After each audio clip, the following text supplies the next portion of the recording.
2025 மார்ச்சில் 11th public exam எழுதி revaluation retotalling apply பண்ணவங்களுக்கான ரிசல்ட் டேட்டு இப்போ அனௌன்ஸ்மெண்ட் பண்ணியிருக்காங்க. அதை பற்றி பார்க்கலாம்.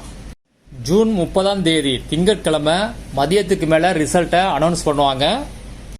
ரிசல்ட்டை எப்படி டிக்ளேர் பண்ணுவாங்க அப்படின்னா, யாருக்கெல்லாம் ரீவேல்யூஷன் ரீடோட்டலிங்கில் மார்க் சேஞ்ச் ஆச்சோ அவங்க லிஸ்ட்டை ரிலீஸ் பண்ணியிருப்பாங்க. அந்த லிஸ்ட்டில் யார் ரோல் நம்பர் இல்லையோ அவங்களுக்கெல்லாம் எந்த மார்க் சேஞ்சுமே கிடையாது.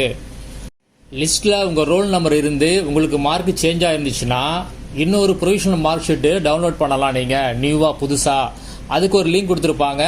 அதில் உங்கள் ரோல் நம்பரையும் உங்கள் டேட் ஆஃப் பர்த்தையும் என்ட்ரு பண்ணி நீங்கள் புதுசாக அந்த ப்ரொவிஷனல் மார்க் ஷீட்டை டவுன்லோட் பண்ணிக்கலாம். ரீவேல்யூஷன் ரீடோட்டலிங் ரிசல்ட் வந்த பிறகு அதை அப்டேட் பண்ணுறேன். அதில் உங்கள் நம்பரை எப்படி செக் பண்ணுறது அப்படின்னும் அந்த டைமில் சொல்கிறேன்.